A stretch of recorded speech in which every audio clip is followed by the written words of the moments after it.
And honestly, it was such an easy, simple transition. It really from was. 1 year on the road to selling everything we own, quitting jobs, going out. And now we've even made the decision to where, there is no future plan. There is no plan to go back and re-pick up our lives in 5 years. It sounds kind of extreme when you say it that way. Sorry. I apologize.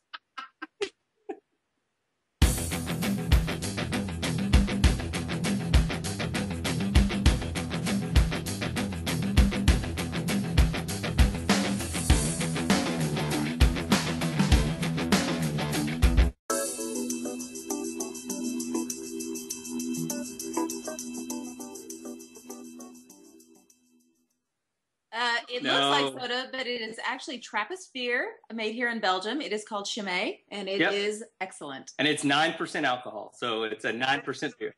Yeah. You'll have to ask us all the really serious questions up front, because at 9% alcohol, we're likely to get loopy about 30 minutes from now. Yeah.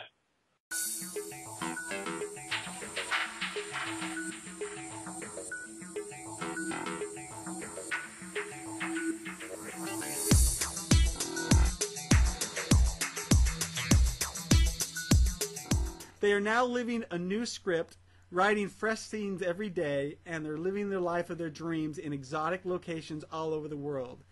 Follow their adventures at www.marriedwithluggage.com, which is a fantastic name. I love that name. And learn. You can also learn how they did this at www.dreamsavedo.com. I have to say, when I first saw this URL, because you don't do the internet marketer capitalize the first letter of each one, I'm going, Dreams of Vado? What the hell is Dreams of Vado?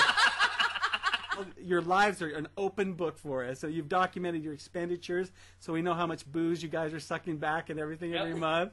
And so what's the blog URL for your expenditures? It's so it's www.rtwexpenses.com. Okay, great. Around the world, rtwexpenses.com. One of the big things you talk about on your blog, and even we talked about your introduction, that there were this wake-up call, these things that happened to friends and family that occurred, and these things happen to other people in their families. So why did this trigger for you? Why did these events trigger a total rewrite for you? What happened? Why did that happen? I think it all comes down to all those little decisions that we made before, that those possibilities were there for us. Whereas if we had not been laying the groundwork all that time before, making all those little changes to make our life the way we wanted it to be, not only would we not have made the decision, we would not have even known it was there. We kind of had our life planned out, and it's basically the same plan that a lot of people have. You work until you retire, 60, 65, whatever it was. So we knew exactly what our plan was, but then her brother had a heart attack at 35. Our friend had a brain aneurysm at 34, 35. And so you're sitting there and you realize, holy crap, all these things can change your life so quickly. And I think the one question that we asked that changed everything was, what happens if we don't live to retirement? What will we regret? And that was the piece, and that was the moment. And those events caused us and forced us to ask that question more so than anything else that had happened in our lives to that point. Right. And you have to set some goals to make it. You may not know where it's going to end up. That goal will change, but you have to make that decision to step away from your traditional path. I would also say that once you start looking for the remarkable in the everyday, you will never go back to fitting your remarkable in on your vacation or your weekends. Never, ever. It is intoxicating. It feels so good. Yeah. And I say that with only one sip of beer. But I'm a firm believer that, you only get one life. And because I have a lot that I want to pack into that one life, I think of living it in stages, like maybe 20-year increments or whatever. So I think I would have changed what I was doing, but I would have still been, sort of on the same treadmill kind of a thing. Yeah, we wouldn't have sold the house. We wouldn't have made the drastic changes that we had. It would have been, again, everybody can look at different people's lives and realize how different they are, either exceptionally better or horribly worse, but they can always judge themselves against someone else. The only thing that we spend our time doing is judging our life from what we're happy about and where we're happy. And so that probably would not have happened to such a degree had we not made that one decision. What shirts are you wearing today? Day 3 or 2? Or what's this? Today I'm wearing shirt number day 2. I think she's wearing what is now shirt number 1. Well, what is now shirt number 1 because it is my newest shirt, newest T-shirt that was bought about 2 weeks ago. Very exciting. Yeah, anytime you get a new article of clothing, it's big because that means you have to throw something away or something got ruined during a cooking incident. Yeah, I had to say goodbye to the green T-shirt to get the gray T-shirt. Yeah.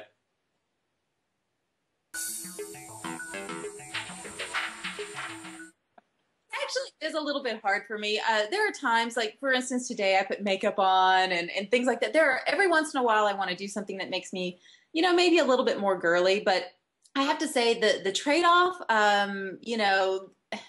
the things we get to do and see and experience. I mean, the shoes on my feet or the clothes on my back are just like really, really far under the radar. And it does crop up every once in a while, but I have to tell you, it is very minimal. It's almost like being in a place and not being able to get a Diet Coke or something. It's kind of a pain, but it's not that big of a deal. And you also realize how little you actually quote unquote need. I mean, when you realize how little you actually need, then it's easier to make these kinds of decisions and take these risks and things like that because you know that you're always going to be okay. Enough is a really powerful feeling when you know what enough is. I mean, it's freedom when you know what enough is. You don't have to have a lot. You only have to have enough. Because even though you're going to something magnificent in your life, and even though you're both agreed on it and you're really looking forward to it, you can't have something like this without giving some things up, things that you truly love. And it doesn't matter what you're going to do. You have to face the fact that that will happen. And if you don't allow yourself to go through a proper grieving process, I think that it sort of taints the new experience you're going to. But if you allow yourself to feel it really deeply, and then move on, you can be okay with it. Yeah.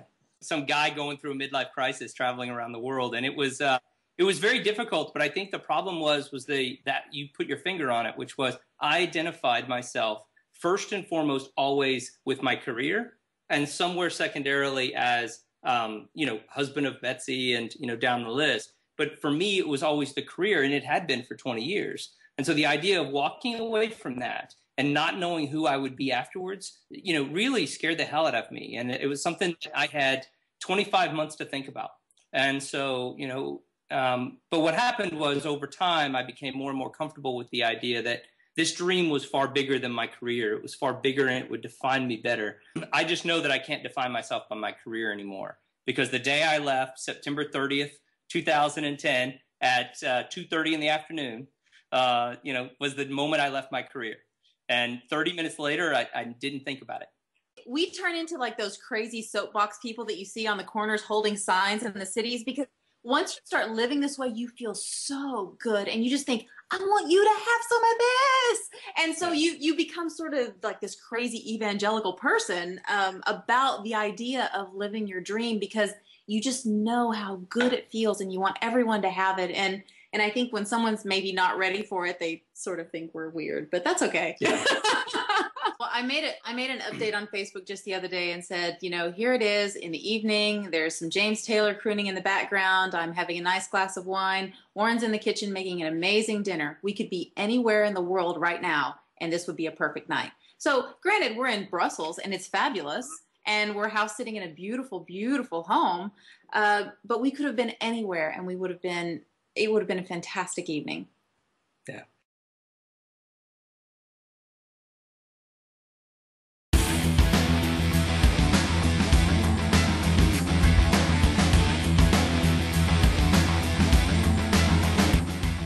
I'm trying to think. So your knockdown, dragged out fight the other day was like baguette. No croissant. I want the baguette. No croissant. I will actually tell you what the fight was about. Do you mind if I tell? No, go ahead. So we were playing. We